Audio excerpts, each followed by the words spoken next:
আল্লাহ ছাড়া কোনো উপাস্য নাই, আল্লাহ ছাড়া কারো ইবাদত নাই।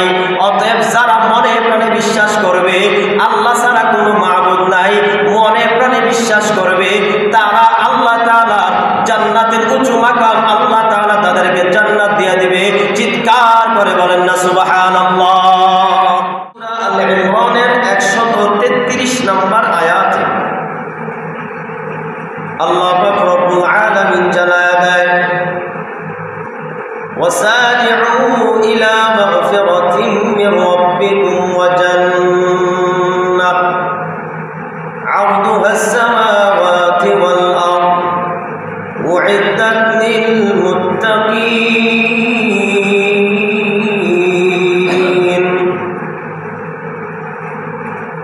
আল্লাহ পাক রব্বুল আলামিন সূরা আল ইমরানের 133 নম্বর আয়াতে আল্লাহ পাক রব্বুল আলামিন জানায় দেয়, আল্লাহ পাক রব্বুল আলামিন বলেন, ওয়াসারি'ু ইলা মাগফিরাতিন মির রাব্বিকুম ওয়া জান্নাহ। আল্লাহ বলেন, ও আমার বান্দা, তোমরা দ্রুত অগ্রসর হও তোমাদের রবের পক্ষ থেকে, আল্লাহর পক্ষ থেকে মাগফিরাত ও জান্নাতের দিকে। আল্লাহ বলেন, এ বান্দা তোমরা অতি দ্রুত অগ্রসর হও কোন দিকে? আল্লাহ বলেন, আল্লাহর পক্ষ থেকে, রবের পক্ষ থেকে তোমরা মাগফিরাত ও জান্নাতের দিকে অগ্রসর হও। শুধু তাই নয়, আল্লাহ বলেন, আরদুহাস সামাওয়াতি ওয়াল আরদ, যার বিস্তৃত হচ্ছে আসমান এবং জমিন সমান। শুধু তাই নয়, এই জান্নাত বালাখানা আল্লাহ কার জন্য রাখছেন? আল্লাহ বলেন, উ'ইদ্দাত লিল মুত্তাকিন, যা প্রস্তুত করা হয়েছে শুধুমাত্র কেবলমাত্র মুত্তাকিনদের জন্য, ইবাদত করনেওয়ালাদের জন্য, দাসত্ব বন্দেগী করনেওয়ালাদের জন্য। আল্লাহ পাক রব্বুল আলামিন জান্নাত, আল্লাহ পাক রব্বুল আলামিন জান্নাত বানাইছেন, জাহান্নাম বানাইছেন। আল্লাহ পাক রব্বুল আলামিন জান্নাত বানায়া রাখছেন। আমাদের আসল ঠিকানা হলো জান্নাত। জান্নাত পাওয়ার জন্য আল্লাহ পরীক্ষার ব্যবস্থা করেছেন। আল্লাহ বলেন, ও বান্দা, তোমাদের মেইন বাড়ি ছিল জান্নাত, কিন্তু তোমাদেরকে এক ধরনের পরীক্ষার জন্য আমি আল্লাহ তোমাদেরকে দুনিয়াতে পাঠাইলাম। পরীক্ষার জন্য আল্লাহ দুনিয়াতে পাঠাইছি। আল্লাহ বলেন, ও বান্দা, আমি আল্লাহ তাআলা দুনিয়াতে পাঠাইলাম পরীক্ষার জন্য। পরীক্ষা দাও, তোমার বাড়ি, তোমার আসল ঠিকানা জান্নাত থাকবে। তুমি পরীক্ষা দাও, পরীক্ষা দিয়ে যদি উত্তীর্ণ হতে পারো, একদিন নয়, 2 দিন নয়, 1 বছর নয়, 10 বছর নয়, আজীবন কাল তুমি জান্নাতে থাকবা। চিৎকার করে বলেন না সুবহানাল্লাহ। শুধুমাত্র ভাই আমার ইবাদত করতে হবে। আল্লাহ পাক রব্বুল আলামিন দুনিয়ার জমিনে আপনাকে আমাকে পাঠাইছে একমাত্র আল্লাহ তাআলার গোলামি, দাসত্ব বন্দেগী করার জন্য। আল্লাহ বলেন, ও বান্দা, ওয়ামা খালাকতুল জিন্না ওয়াল ইনসা ইল্লা লিয়াবুদুন। এরে বান্দা, আমি আল্লাহ মানুষ এবং জিন জাতির বানাইছি একমাত্র আমি আল্লাহ তাআলার ইবাদত, আমি আল্লাহ তাআলার গোলামি, দাসত্ব করার জন্য। অতএব ভাই আমার, দুনিয়াটা পরীক্ষা হোক। দুনিয়াতে আল্লাহ আমাদেরকে পাঠাইছেন পরীক্ষা করার জন্য। এই পরীক্ষা যদি উত্তীর্ণ হতে পারি, কবর সুন্দর হবে, হাসর সুন্দর হবে। হাসর কবর সুন্দর হলে আপনাকে আমাকে আল্লাহ তাআলা জান্নাতের উঁচু মাকাম দান করবে। চিৎকার করে বলেন না সুবহানাল্লাহ। ও ভাই আমার, এবার আসেন, জান্নাত কি পরিমাণ সুন্দর হবে। গেছে সপ্তাহে আলোচনা করেছিলাম, আবার ওই সপ্তাহে বলি। আল্লাহ রাসূল সাল্লাল্লাহু আলাইহি সাল্লাম বলেন, মালা আইনুন রাআত ওয়ালা উযুন সামিআত ওয়া খাতারা আলা কলবি বাশার। আল্লাহ নবী পয়গম্বর নবী জানায় দেয়, জান্নাত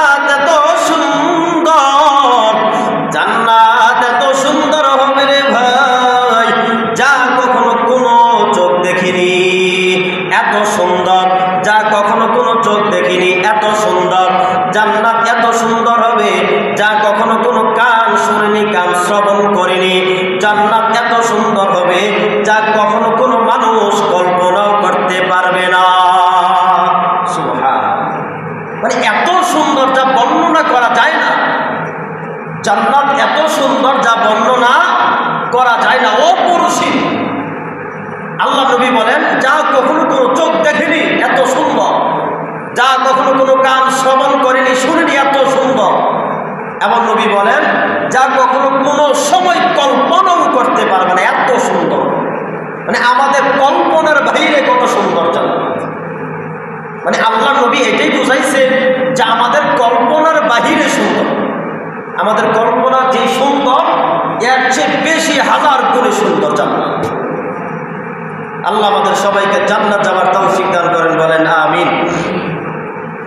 ভাই আমার, আল্লাহ পাক রব্বুল আলামিন জানায়া দেয় জান্নাতের চাবিকাঠি, পয়গম্বর নবী জানায়া দেয় জান্নাতের চাবিকাঠি 25টা চাবিকাঠির মাধ্যমে আপনি জান্নাতে যাইতে পারবেন।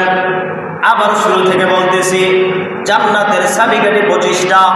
এই 25টা যদি আপনার আমার মধ্যে পাওয়া যায় তাহলে আপনি আমি জান্নাতে যাব। 1 নম্বর, পয়গম্বর নবী করিম সাল্লাল্লাহু আলাইহি ওয়াসাল্লাম জানায়া দেন 1 নম্বর হলো তারা জান্নাতে যাইতে পারবে যারা মনে প্রাণে বিশ্বাস করবে লা ইলাহা ইল্লাল্লাহ, লা ইলাহা ইল্লাল্লাহ, আল্লাহ ছাড়া কোনো মাবুদ নাই, আল্লাহ ছাড়া কোনো উপাস্য নাই, আল্লাহ ছাড়া কারো ইবাদত নাই। অতএব যারা মনে প্রাণে বিশ্বাস করবে আল্লাহ ছাড়া কোনো মাবুদ নাই, মনে প্রাণে বিশ্বাস করবে, তারা আল্লাহ তাআলা জান্নাতের উঁচু মাকাম আল্লাহ তাআলা তাদেরকে জান্নাত দিয়ে দিবে। চিৎকার করে বলেন না সুবহানাল্লাহ। 1 নম্বর হচ্ছে যারা মনে প্রাণে বিশ্বাস করবে লা ইলাহা ইল্লাল্লাহ, লা ইলাহা ইল্লাল্লাহ, মনে প্রাণে যারা বিশ্বাস করবে তাদেরকে আল্লাহ তাআলা জান্নাত দিবে। এবার আসেন 2 নম্বর, পয়গম্বর নবী করিম সাল্লাল্লাহু আলাইহি ওয়াসাল্লাম বলেন 2 নম্বর হচ্ছে ইখলাসের সাথে ইবাদত করা লাগবে। একজন সাহাবী পয়গম্বর নবীর কাছে আসিয়া বলতেছে, ও পয়গম্বর নবী, এমন আমল আমাকে শিখিয়ে দেন যে আমল করলে আমি জান্নাতে যাইতে পারবো। আল্লাহ নবী পয়গম্বর নবী বলেন, ও সাহাবী, 1 নম্বর হলো তুমি জান্নাতে যাইতে পারবা আল্লাহ তাআলার ইবাদত করবা, অর্থাৎ তুমি আল্লাহ তাআলার সাথে কাউকে শরীক করবা না। তুমি যদি শরীকবিহীন আল্লাহর ইবাদত করতে পারো তুমি আল্লাহ তাআলা তোমাকে জান্নাতের উঁচু মাকাম দান করবে। চিৎকার করে বলেন না সুবহানাল্লাহ। 1 নম্বর গেল। 2 নম্বর বলে, ও সাহাবী, 2 নম্বর পয়গম্বর নবী জানায়া দেয় 5 ওয়াক্ত নামাজ পড়া লাগবে। 5 ওয়াক্ত নামাজ যথারীতি পড়া লাগবে। 5 ওয়াক্ত নামাজ যারা যথারীতিভাবে নামাজ পড়বে তাদেরকে আল্লাহ তাআলা জান্নাতের উঁচু মাকাম দান করবে। চিৎকার করে বলেন না সুবহানাল্লাহ। ও ভাইয়েরা আমার, শুধু তাই নয়, 3 নম্বরে পয়গম্বর নবী করিম সাল্লাল্লাহু আলাইহি ওয়াসাল্লাম বলেন যাদের উপর যাকাত ওয়াজিব হয়েছে, যাকাত ফরজ হয়েছে, তারা যাকাত দিয়ে দিতে হবে। যারা যাকাত ফরজ হওয়ার পর যাকাত দিয়ে দিবে তাদেরকে আল্লাহ জান্নাত দিয়ে দিবে। 4 নম্বরে পয়গম্বর নবী করিম সাল্লাল্লাহু আলাইহি ওয়াসাল্লাম বলেন তোমাদের যত আত্মীয় নিকটস্থ আত্মীয় রয়েছে, নিকটস্থ যত আত্মীয় স্বজন রয়েছে তাদের সাথে সুসম্পর্ক রাখবা। তাদের সাথে সুসম্পর্ক রাখলে আল্লাহ তাআলা তোমাদেরকে জান্নাত দিয়া দিবে। এই 4টা সাহাবীকে বললেন। এবার আসেন ওই যে 25টার কথা বললাম, 25টা জান্নাতের চাবিকাঠি। 2 নম্বর গেল। 3 নম্বর হলো 5 ওয়াক্ত নামাজ পড়া লাগবে। আল্লাহ নবী পয়গম্বর নবী জানায়া দেয় ক্বালা নবী সাল্লাল্লাহু আলাইহি ওয়াসাল্লাম মিফতাহুল জান্নাতিস সালাহ, যারা নামাজ পড়বে তাদেরকে আল্লাহ তাআলা জান্নাত দিয়ে দিবে। চিৎকার করে বলেন না সুবহানাল্লাহ। ও ভাইয়েরা আমার, এবার আসেন 4 নম্বরে পয়গম্বর নবী করিম সাল্লাল্লাহু আলাইহি ওয়াসাল্লাম জানায়া দেয় 4 নম্বর হলো 12 রাকাত নামাজ পড়া লাগবে। প্রতিদিন 12 রাকাত নফল নামাজ আমরা পড়ি। জোহরের আগে পরে যে সুন্নাতগুলো রয়েছে, আসরের আগে পরে যে সুন্নাত রয়েছে এবং মাগরিবের আগে পরে যে রয়েছে, এশার আগে পরে যে সুন্নাহ রয়েছে, মোট মিলাইয়া 12 রাকাত নামাজ, সুন্নাহ নফল নামাজ। এই 12 রাকাত নফল নামাজ যারা রীতিভাবে নামাজ পড়বে তাদেরকে আল্লাহ তাআলা জান্নাতের উঁচু মাকাম দান করবে। চিৎকার করে বলেন না সুবহানাল্লাহ।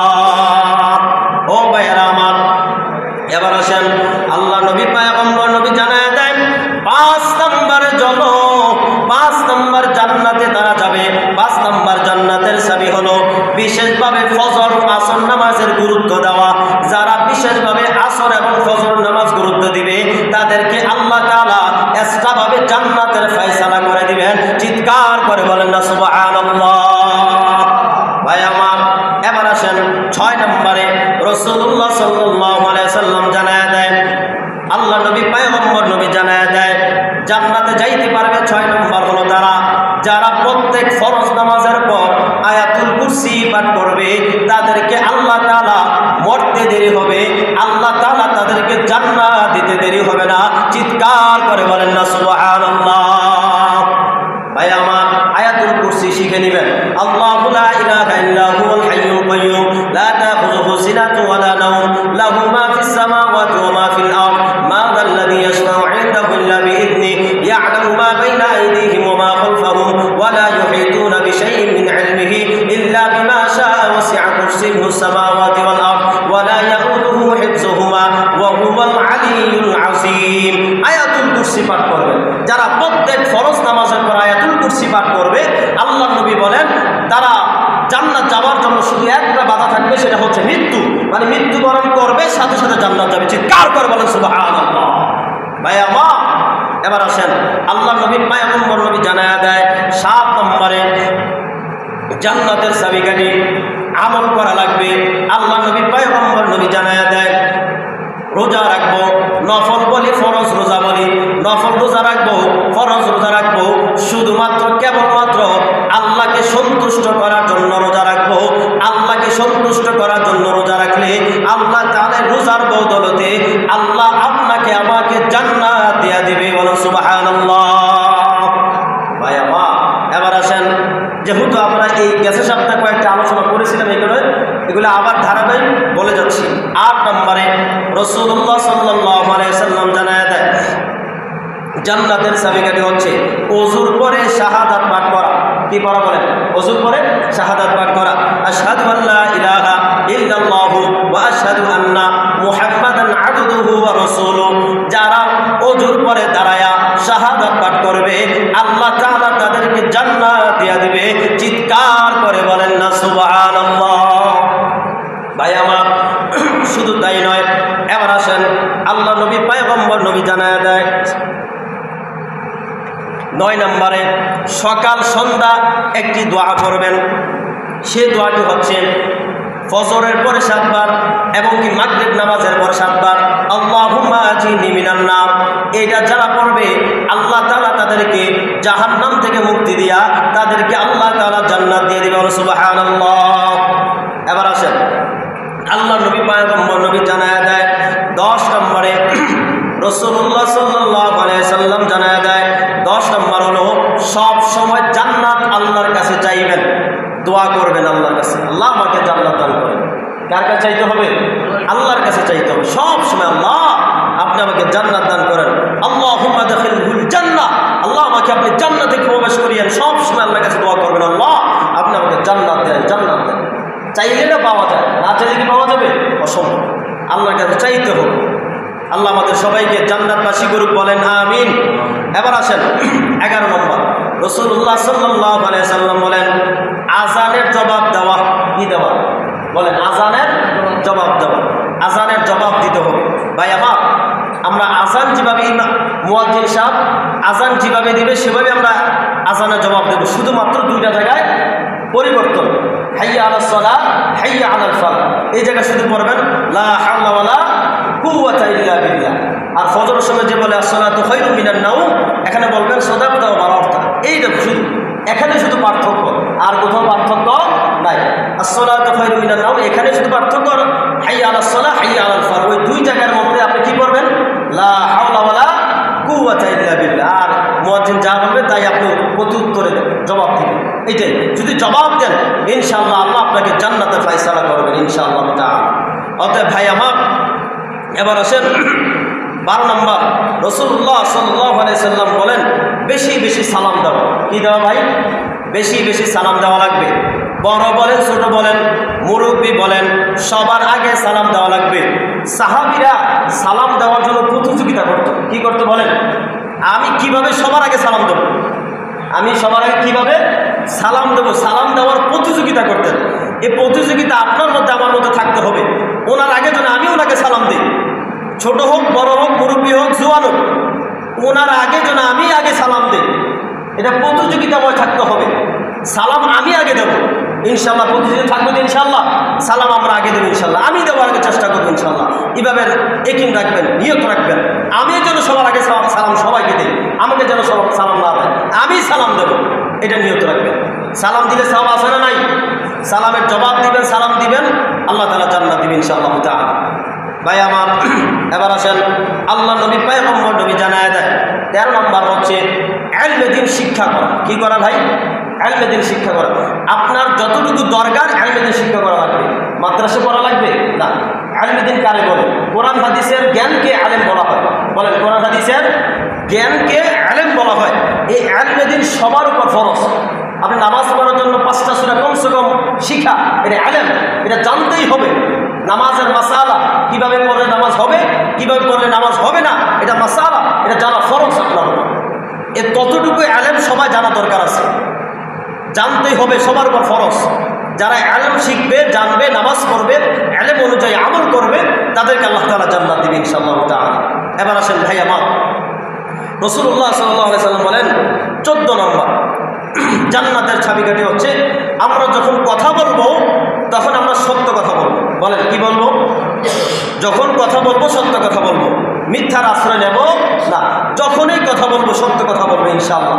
কথা বলছেন, যতই বিপদ আসুক সত্য কথা বলবো, মিথ্যার আশ্রয় নিব না। অতএব ভাই আমার, এবার আসেন 15 নম্বর হচ্ছে আমানত রক্ষা করা, ওয়াদা রক্ষা করা। এগুলা করা লাগবে।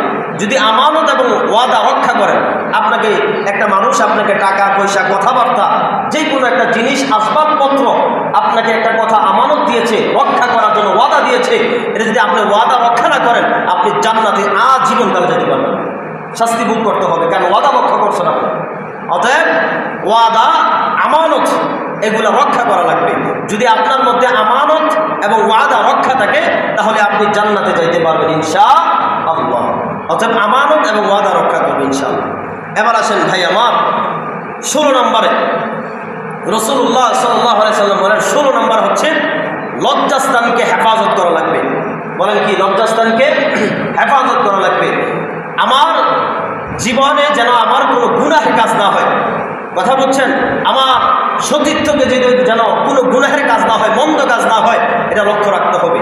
কথা বলছেন, এই লজ্জাস্থান, সতীর্থকে যদি কেউ হেফাজতে রাখে, আল্লাহ নবী বলেন তাকে আমি জান্নাতে নিশ্চয়তা দেব ইনশাআল্লাহ। তাহলে জান্নাত যাবে ইনশাআল্লাহ তাআলা। এবার আসেন ভাই আমার, আল্লাহ নবী পয়গম্বর নবী জানায়া দেয় 17 নম্বর হচ্ছে জান্নাতের চাবিকাঠি। আল্লাহ নবী পয়গম্বর নবী জানায়া দেয় মসজিদ নির্মাণ করা। কি করা? বলেন, মসজিদ নির্মাণ করা অথবা মসজিদ কাজে কি করা? সহযোগিতা করা। মসজিদ কাজে কি করা? সহযোগিতা। কেন জানেন? এটা সদকে জারিয়া। কি বলেন?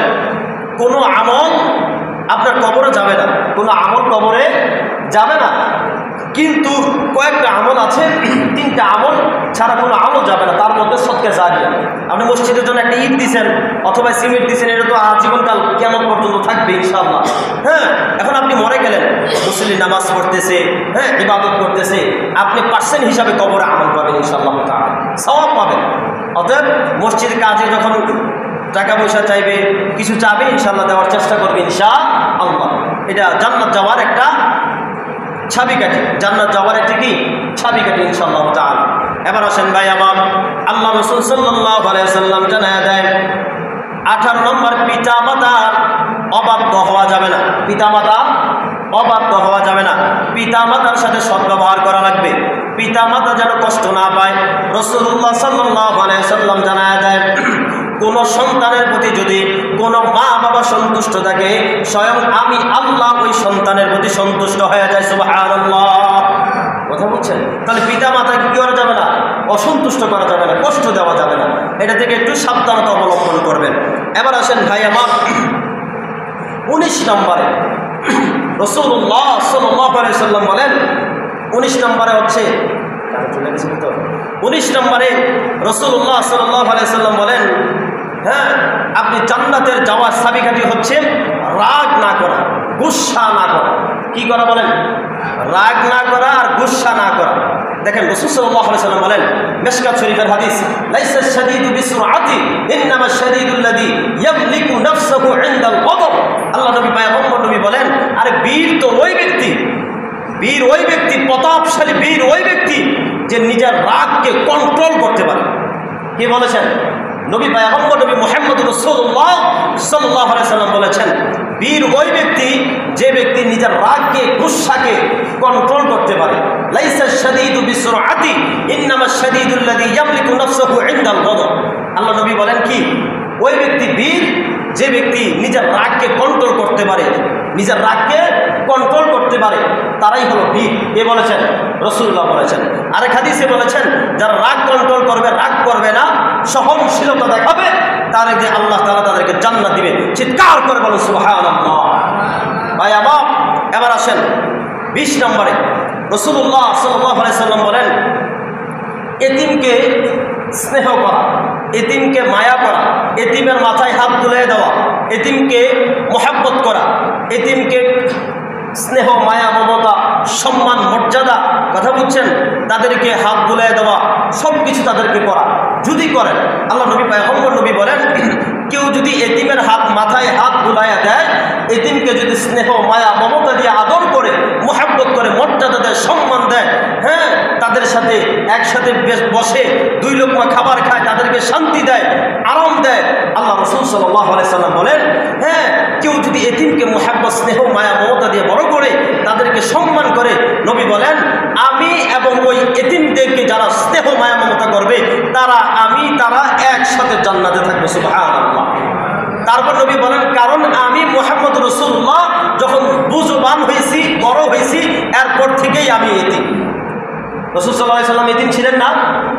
রাসূল সাল্লাল্লাহু আলাইহি সাল্লাম এতিম ছিলেন। এই কারণে রাসূল বলেছেন, সাহাবীদেরকে দেখায় বলছেন, সাহাবী শোনো, আমি আর এতিমকে যারা মহব্বত করবে এইভাবে জান্নাতে থাকবে। কিভাবে বলেন? এই 2টা আঙ্গুল দেখাইয়া, শাহাদাত আঙ্গুল আর পার্শ্বের আঙ্গুল দেখাইয়া রাসূল বলেছেন, আমি আর এতিমকে যারা মহব্বত করবে এইভাবে জান্নাতে থাকবো। এটা কি বুঝাইছে দূরে থাকবে না সাথে থাকবে? একদম সাথে। এইভাবে দেখাইছে সাহাবীদেরকে যে আমি আর যারা এতিমকে সব মহব্বত করবে, স্নেহ করবে, একসাথে জান্নাতে থাকবো, একসাথে।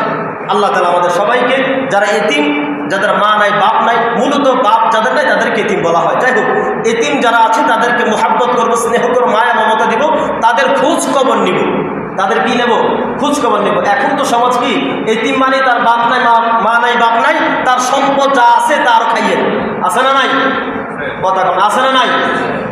এতিমকে মহব্বত করবো, স্নেহ, মায়া, মমতা করবো, দূরের কথা, তার মা নাই, বাপ নাই, তার গার্ডিয়ান নাই, তারে আমরা আর কি করি, তার সম্পদ আছে তা আমরা আর ধরে ধরে খাই।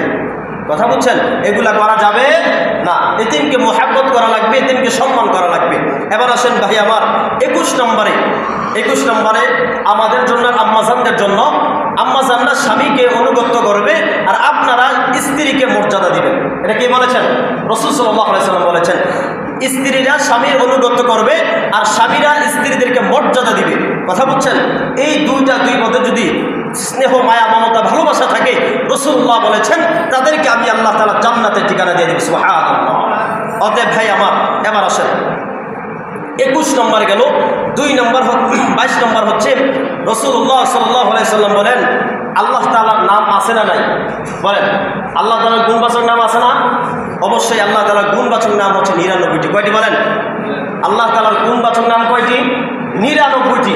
এই 99 নাম যদি কেউ মুখস্থ করে এবং কি এর অর্থ অনুযায়ী বুঝে, অর্থাৎ মুখস্থ করে রাখবে, শুধুমাত্র কেবলমাত্র মুখস্থ করবে আল্লাহ তাআলা 99টি নাম।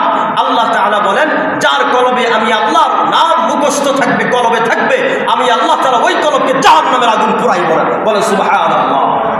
তাহলে আল্লাহ তাআলার যে গুণবাচক নাম রয়েছে এই নামগুলা নিয়ে আমরা দোয়া করব। যখন মুনাজাত করব, ইয়া গফফার, ইয়া গফুর, ইয়া রহমান, ইয়া রহিম, ইয়া সত্তার, ইয়া গফফার, ইয়া রহমান, ইয়া আরহামার রাহিমিন, ইয়া জব্বার, ইয়া খালিক, ইয়া আরহামার রাহিমিন, এভাবে যখন আল্লাহর গুণবাচক নামগুলো নিয়ে উচ্চারণ করে আল্লাহকে চাইবো, ইনশাআল্লাহ আল্লাহ তাআলা ফিরাইবেন না ইনশাআল্লাহ তাআলা। অতএব আমরা আল্লাহর যে গুণবাচক নাম রয়েছে এগুলা মুখস্থ করতে রাজি আছি না নাই? চেষ্টা করব। আজকে একটা দুইটা চেষ্টা করব। আল্লাহ রাসূল বলেছেন, যার কলবে আল্লাহ তাআলার গুণবাচক নামটি মুখস্থ থাকবে, কলবে থাকবে, ওই কলব ওই শরীর কখনো আমি আল্লাহ তাআলা জাহান্নামের আগুনে পুরাইব না। চিৎকার করে বলে সুবহানাল্লাহ। অতএব এগুলো আমরা কি করব? মুখস্থ করে নেব। কথা বলছেন ইনশাআল্লাহ তাআলা। এবার আসেন ভাই আমার, আপনাদেরকে বলছিলাম 25টি চাবিকাঠি জান্নাতে যাইতে হলে তার মধ্যে 23 নম্বর রাসূলুল্লাহ সাল্লাল্লাহু আলাইহি সাল্লাম বলেন, যারা সৎ কাজের আদেশ করে এবং অসৎ কাজের নিষেধ করে। বলেন, যারা কি করে? সৎ কাজের আদেশ করে এবং অসৎ কাজে নিষেধ করে। কথা বলছেন, একটা ভালো কাজের আদেশ করা, ভাই এটা ভালো কাজ, এটা করেন, এটা করেন না। যেটা অসৎ কাজ এটাকে নিষেধ করা, ভাই এটা অসৎ কাজ, এটা মন্দ কাজ, খারাপিয়াত কাজ, এটা করবে না। যেটা ভালো কাজ এটাকে আগ্রহ দেওয়া, উৎসাহ দেওয়া। ভালো কাজের কি দেওয়া ভাই? উৎসাহ দেওয়া। আর মন্দ কাজের বিরোধিতা করা। কথা বলছেন, এটা রাসূল সাল্লাল্লাহু আলাইহি ওয়াসাল্লাম আদর্শ। যেটা এটা করবে তাদেরকে আল্লাহ তাআলা জান্নাত দিয়ে দিবেন ইনশাআল্লাহ তাআলা। এবার আসেন ভাই আমার 24 নম্বরে আল্লাহ রাসূল সাল্লাল্লাহু আলাইহি ওয়াসাল্লাম বলেন, যে ব্যক্তি আমি আল্লাহর প্রশংসা করবে আমি আল্লাহ তাআলা ওই ব্যক্তিকে জান্নাত দিয়ে দিব। চিৎকার করে বলেন সুবহানাল্লাহ। ভাই আমার, তাহলে আল্লাহর প্রশংসা করতে রাজি আছে না নাই? বলেন, আল্লাহ তাআলার খানা, আল্লাহ তাআলার দেওয়া বাতাস, অক্সিজেন সব কিছু বক্ষণ করি, সব কিছু আমরা খাই, সব কিছু আমরা নিয়ন্ত্রণ করি, সব কিছু নিয়ে সব আল্লাহ চলতেছি। বলেন, কোনো জিনিস আল্লাহর দেওয়া ছাড়া চলতে পারি? বলেন, হাত পা দিছে কি আপনার আপনা মা? কে? আব্বা আম্মা বানাইছে? বলেন, অসম্ভব। আব্বা মা বানায় নাই, সব কিছু আল্লাহ তাআলা বানায়। আল্লাহ তাআলা আপনাকে দুনিয়াতে পাঠাইছেন, এগুলা কারোর সাথে সম্ভব নয়। এত সুন্দর আপনাকে আল্লাহ তাআলা বডি বানাইছেন, হাত বানাইছেন, চোখ দিয়েছেন, হ্যাঁ, এত বড় নিয়ামত আল্লাহ আপনাকে দিয়েছেন। যার পঙ্গু, হাত নাই পা নাই, তার দিকে তাকান আর আপনার দিকে তাকান, আল্লাহ আপনাকে কত বড় নিয়ামত দিয়েছেন। এই নিয়ামতের শুকরিয়া আদায় করা শেষ হবে না। অতএব ভাই আমার, আল্লাহর প্রশংসা করব, জবান দিয়ে আল্লাহর প্রশংসা করব, কাজ করবে আল্লাহর প্রশংসা করব।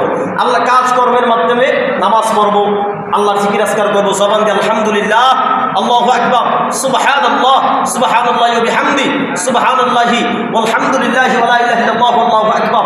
এগুলো আমরা আল্লাহ তাআলার তাসবিহ পাঠ করব, প্রশংসা করব জবান দিয়ে। আল্লাহর প্রশংসা যারা করবে তাদেরকে আল্লাহ তাআলা জান্নাত দিবে, বলে সুবহানাল্লাহ। এবার আসেন সর্বশেষ 25 নম্বর রাসূল সাল্লাল্লাহু আলাইহি সাল্লাম বলেন, যারা ইসলামের যত শরীয়ত বিধিবিধান আছে সব কিছু আপনার পক্ষে যাক, আপনার বিপক্ষে যাক, ইসলাম শরীয়ত যদি আপনার পক্ষে থাকে মানতে হবে, বিপক্ষ থাকলেও আপনি মানতে হবে। যারা পক্ষে বিপক্ষে যাচাই বাছাই না করিয়া শরীয়ত যা বলছে তা ভাবে মানবে, চলবে, ফিরবে, জীবন যাপন করবে শরীয়ত অনুযায়ী, তাদেরকে আল্লাহ তাআলা জান্নাত দিয়ে দেবে, সুবহানাল্লাহ। অতএব দুনিয়ার সব কিছু একদিকে হোক, শরীয়ত যা বলবে শরীয়তের ঊর্ধ্বে আমরা কেউ যাব না। শরীয়ত যা বলছি ইনশাআল্লাহ শরীয়ত অনুযায়ী আমল করব। আল্লাহ তাআলা আমাদের সবাইকে এই যে 25টি জান্নাতের চাবিকাঠি রাসূলের বিভিন্ন হাদিস থেকে একত্রিত করে আপনাদেরকে বললাম, এই 25টি চাবিকাঠি বিশেষ করে আমার মধ্যে যেন থাকে এবং আপনাদের মধ্যে যেন পাওয়া যায়, আমলের মাধ্যমে যেন পাওয়া যায় থাকে। আল্লাহ তাআলা আমাদের সবাইকে আমল করার, বোঝার, মানার তৌফিক দান করেন, আমিন। ওয়া মা আলাইনা ইল্লাল বালাগ। আসসালামু আলাইকুম ওয়া রাহমাতুল্লাহ। আর আপনাদের কাছে আরেকটি আরজি হচ্ছে, আমাদের একজন নৌ মুসলিম, কথা বলছেন, মুসলমান হয়েছে, ওনার সব ডকুমেন্ট দেওয়া গেছে, ওনার পরিচিত সব কিছু দেওয়া গেছে সরকারিভাবে, উনি মুসলমান হয়েছে। উনি এখন আসতে পারেন না, বিভিন্ন মসজিদে যাবে। এখন আপনারা যাই পারেন এই নৌ মুসলিমের জন্য, আপনারা যাই পারবেন আপনারা এখানে দেওয়া যাবেন মুসলমানদের। নতুন মুসলমান হয়েছে, কথা বলছেন, সরকারিভাবে তার ডকুমেন্ট সব কিছু আছে, পরিচিতি আছে। এখন আপনার যদি মন চায় যে নৌ মুসলমান হয়েছে, নতুন মুসলমান হয়েছে, এখন এই কারণে যদি আমরা আর্থিকভাবে সে যদি আবার অন্যদিকে চলে যায় তাহলে আমরা ভোগান্তি, এটা কথা বলছেন, আমরা জবাব দিতে হবে ইনশাআল্লাহ, কথা বলছেন। তাহলে আমরা যা পারবো, যার সামর্থ্য যতটুকু আছে এই নৌ মুসলমানের জন্য আমরা যা কিছু পারবো ইনশাআল্লাহ এই মিম্বরে দেওয়া যাবে ইনশাআল্লাহ তাআলা।